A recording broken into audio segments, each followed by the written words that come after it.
வணக்கம். நம்ம சேனலுக்கு தொடர்ந்து ஆதரவளித்து கொண்டிருக்கும் நல்ல உள்ளங்களுக்கு நன்றி. முழுக்க எடப்பாடி பழனிசாமிக்கு டெல்லியிலிருந்து வந்த செய்தி இப்போ அதிமுக வட்டாரத்தில் பரபரப்பாக பேசப்படுகிறது. ரெட்டலை கிடைக்குமா இல்லையாங்கிறத தேர்தல் ஆணையம் இவ்வளோ நாளைக்கு அப்புறம் ஈரோடுக்கெல்லாம் கொடுத்ததுக்கு பிறகு, சட்டமன்ற தேர்தலில் கொடுத்ததுக்கு பிறகு இன்னும் வழக்கு இருக்குது அப்படிங்கிறத வச்சு இப்போ அடுத்த வாரம் சொல்ல போகிறோன்னு சொல்லியிருக்காங்க. அதில் டீலிங் ஒர்க் அவுட் ஆகிடுச்சான்னு கேட்டால் நம்ம கேட்ட வரைக்கும் இல்லை டீலிங் முடிஞ்சது, எடப்பாடிக்கு ரெட்டலை கொடுத்துருவாங்க, ஒன்றும் பிரச்சனை இருக்காது.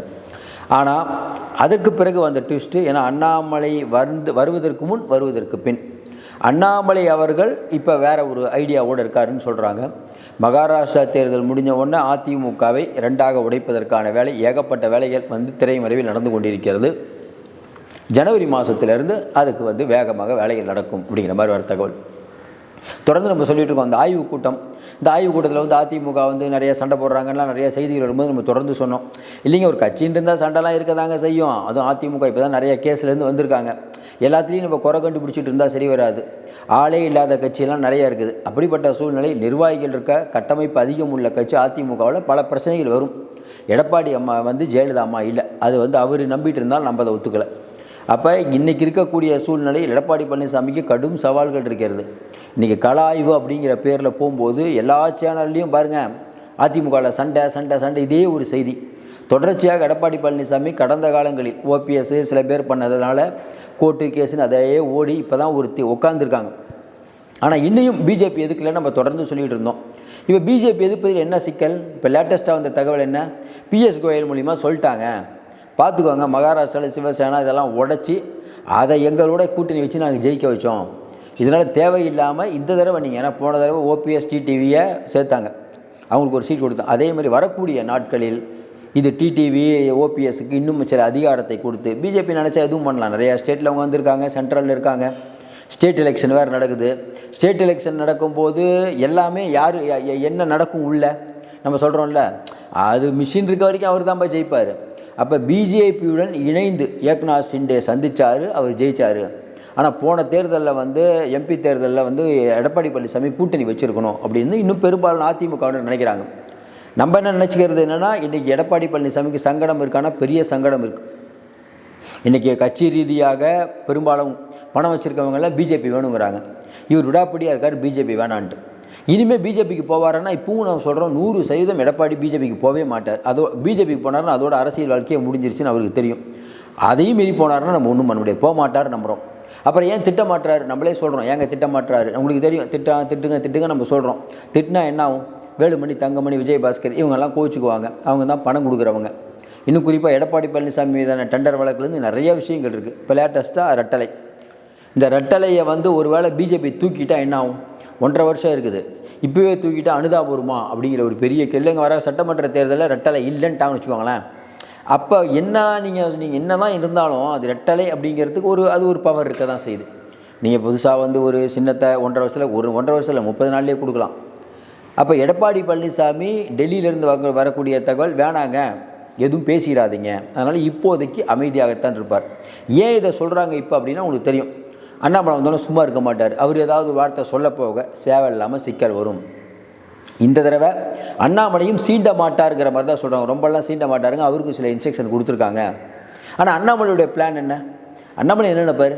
இன்றைக்கி இருக்கக்கூடிய சூழ்நிலையில் அதிமுகவை பலவீனப்படுத்தணும். வரக்கூடிய தேர்தலில் அதிமுக நம்மளோட இல்லைன்னு முடிவாயிடுச்சு. அப்படி முடிவானதுனால தானே தமிழிசை அவர்கள் எடப்பாடியை பாராட்டும் போது உடனே மத்திய தலைமை கண்டிக்குது, அதெல்லாம் நீங்கள் பேசக்கூடாது, நாங்கள் பார்த்துக்குறோன்ட்டு. பிஜேபி இன்னும் நினைக்கிறாங்க, எடப்பாடியை வழி கொண்டு வரணும்னு நினைக்கிறாங்க. ஆனால் தொடர்ச்சியாக அதிமுகவை நம்ம பார்க்கும்போது அதிமுக இனிமேலாம் கூட்டணிக்கு போவாது அப்படிங்கிறத நம்ம உறுதியாக அனுப்புகிறோம். இப்போ இருந்தால் போன தடவை போயிருக்கலாமே, போன தடவை அனுப்பியிருப்பாங்களே, ஈடு ஏன் போகாமல் இருந்தார்? அப்புறம் ஆட்சிக்கு இவ்வளோ நாள் ஆச்சு, இந்நேரம் போயிருக்கணுமே. அதனால் எடப்பாடி ஒரு கணக்கு போடுறாரு. அவர் இது பிஜேபியோட இந்த தடவை நமக்கு வேணாம் அப்படின்னு ஒரு முடிவு பண்ணிட்டார். ஏற்கனவே நம்ம சொன்ன மாதிரி ஒரு பக்கம் திமுக ஆய்வு கூட்டம் அந்த கூட்டம் போட்டு அவங்க 200 இலக்கு. அப்போ எடப்பாடி பழனிசாமிக்கு கடும் சவால்கள் இருக்குது. இந்த ரெட்டலை விஷயத்தை பொறுத்த வரைக்கும் ஏற்கனவே நம்ம சொன்ன மாதிரி ரெட்டலை வழக்கை பொறுத்த வரைக்கும் இப்போ எடப்பாடிக்கிட்ட இருந்து அதை ஃப்ரீஸ் பண்ணுறது, அதை இன்னொருத்தருக்கு கொடுக்கறது அப்படிங்கிறது அவ்வளவு எளிதில்லை. ஆனால் பிஜேபி நினைச்சால் எதையும் பண்ணும். ஆனால் நிறைய சட்ட சிக்கல் வரும். இப்போ அவங்களுக்கு நிறைய சட்ட சிக்கல் இருக்கிறதுனால இதை நான் பண்ணுவாங்களான்னு எதிர்பார்த்துட்டு இருந்தோம். இப்போ எடப்பாடி பழனிசாமிக்கு ஒரு நம்பிக்கை கொடுத்துருவாங்க. அந்த டீலிங்கை வேலுமணி தான் முடிச்சு விட்டார். இப்போ ரெட்டலை அவர்களுக்கு நிச்சயம். அப்போ ரெட்டலை வந்து இன்றைக்கி வந்து கொடுக்குறாங்க அப்படின்னா தொடர்ந்து எல்லோரும் சொல்கிறது என்னென்னா அது எப்படிங்க ரெட்டலை வந்து தேர்தல் ஆணையம் கொடுக்குது, நடுநிலை ஆணையம் நீங்கள் யாரும் சொல்ல மாட்டீங்க. பிஜேபி சொன்ன பிற மோடி அவர்கள் கூப்பிட்டு நீங்கள் தேர்தல் ஆணையத்தில் இல்லைப்பா ரெட்டலை நீங்கள் கொடுக்காதப்பான்னு சொன்னால் என்ன பண்ணுவார்? நீங்கள் கேஸ் போடுங்க, சுப்ரீம் கோர்ட்டுக்கு போடுங்க, இழுக்கும் அதெல்லாம் எடுத்துக்கிட்டே போங்க. அது வாய்தா வாங்கி உத்தவ் தாக்கரேக்கு என்னாச்சு? வில்லம்பு சின்னம் கிடைச்சதா? ஏக்நாத் ஷிண்டே கிடைச்சது, என்சிபியோட சின்னம் தூக்கி அஜித் பவார் கொடுக்குறாங்க. அப்போ எடப்பாடி பழனிசாமி அலை விட மாட்டாங்கன்னு என்ன நிச்சயம்? இவ்வளவு சிக்கலையும் கடக்க வேண்டிய அவசியம் எடப்பாடிக்கு இருக்குது. அதையும் தாண்டி இன்றைக்கி இருக்கக்கூடிய சூழ்நிலையில் பணம் அதிகாரத்தோட திமுக பயங்கரமாக கூட்டணி பலம் இங்கே எதுவுமே இல்லாமல் இருக்காருன்னு சொல்லும்போது இல்லைங்க பேசிகிட்டு இருக்காரு. ஆனால் என்னன்னாங்க நீங்கள் பேசிகிட்டு இருக்காங்க என்ன வேணால் சொல்லுங்கள், ஆனால் கூட்டணி கட்சிகள் அப்படிங்கிறது திமுகவில் ரொம்ப, அதாவது திமுகவை முதல்வராக்க ஸ்டாலினை அடுத்து முதல்வராக்க நாங்கள் கங்கணம் கட்டிகிட்டு இருக்கோம் அப்படிங்கிற மாதிரி தான் பேசுகிறாங்க. அது வந்து திமுகவுடைய பலம்னே சொல்லலாம். இன்னும் குறிப்பாக பார்த்தீங்கன்னா இன்றைக்கி இருக்கக்கூடிய சூழ்நிலையில் எடப்பாடி பழனிசாமி அவர்கள் கூட்டணின்னு சொல்லிட்டு இருந்தாலும் இன்றைக்கி இருக்கிற நிதர்சனமான உண்மை அதிமுக பலவீனமாக இருக்குன்னா நம்மை பொறுத்தவரையில் கட்டமைப்பு இருந்தாலும் செயல்பாடுகளால் ரொம்ப மோசமாக தான் இருக்குது. நம்ம தொடர்ந்து சொல்லிகிட்டே போகலாம், நிறைய விஷயம் சொல்லிகிட்டே போகலாம். அதிமுக ஆதரவாக பேசுகிறவங்க கூட அதிமுக இருக்கணுங்கிறாங்க, நம்மளும் சொல்கிறோம் அதிமுக நல்லா இருக்கணும்னு தான் இவ்வளோ நாள் பேசிகிட்டு இருக்கோம். அதிமுக அப்படிங்கிற கட்சி இருந்தால் தான் திமுகவுக்கு பலம், திமுக இருந்தால் தான் அதிமுக பலம், ரெண்டும் இருந்தால் தான் தமிழ்நாட்டுக்கு நல்லது. புதுசாக 1000 கட்சிகள் வரலாம். இன்றைக்கி எடப்பாடி பழனிசாமி அவர்களுக்கு டெல்லி வந்து இப்போ ரெட்டலையும் கொடுத்துட்டாங்க. இனிமேல் அவர் செய்ய வேண்டியது என்ன? பிஜேபியை திட்டணும். பிஜேபியை வந்து வர சட்டமன்ற தேர்தலில் பிஜேபி தான் இலக்கான்னு கேட்பாங்க. பிஜேபியை திட்டலைன்னா தமிழ்நாட்டில் ஓட்டு கிடைக்காது. எடப்பாடி பழனிசாமி எவ்வளோ நாள் நீங்கள் மௌனமாக இருக்க முடியும்? ஒரே விஷயந்தான் தொடர்ந்து நம்ம சொல்கிற மாதிரி இன்றைக்கி எடப்பாடி பழனிசாமிக்கு இருக்கக்கூடிய மிகப்பெரிய ஒரு இறங்கு முகம்னு பார்த்தீங்கன்னா கட்சி கண்ட்ரோல் எல்லாத்தையும் விட்டு தீவிரமான அரசியலை முன்னெடுக்கலை. விடியா திமுக அரசு மைனாரிட்டி பிஜேபின்னு ஏன் சொல்ல தயங்குறாருன்னு சொல்லும் போது தான் இந்த தகவல் வருது. இல்லைங்க அவருக்கு கொஞ்சம் பிரச்சனை ஆகிடுச்சின்னு சொல்லிட்டு அதிமுக தொண்டர்களை தாண்டி எடப்பாடிக்கு ஒரு மகிழ்ச்சியான செய்தி, பரவாயில்லப்பா ரெட்டலை கிடச்சிரும் ஒன்று. இன்னொன்று இந்த வேலுமணி தங்கமணி இவங்கெல்லாம் கொஞ்சம் மகிழ்ச்சியிலே இருக்காங்க, பரவாயில்ல பிஜேபிலாம் திட்டாமல் இருக்கார், அவங்க ஒரு ரூட் போட்டு. ஆனால் தொடர்ந்து நம்ம ஒரு விஷயம் சொல்லுவோம், இன்றைக்கி இருக்கக்கூடிய சூழ்நிலையில் எடப்பாடி பழனிசாமி சொல்வதை தான் வேலுமணி கேட்க வேண்டியது. வேலுமணி சொல்கிறத தங்கமணி சொல்கிறத எடப்பாடி எக்காலத்திலும் கேட்க மாட்டார். மனஸ்தாபம் எல்லாம் சொன்னாலும் நம்ம ஒரு விஷயம் சொல்லுவோம், எடப்பாடி பழனிசாமியை விட்டு வேலுமணி தங்கமணி விலக மாட்டாங்க, எழுதி வச்சுக்கோங்க. ஏன்னா வேற எங்கே போவாங்க அவங்க?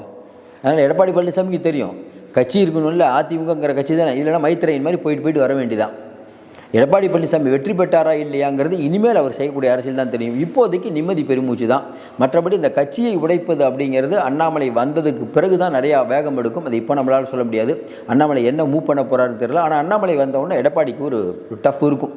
ஏன்னா கண்டிப்பாக அவர் வந்து ஏதோ ஒன்று பேசுவார், இவங்க பேச வேண்டிய நிர்பந்தம் வரும்.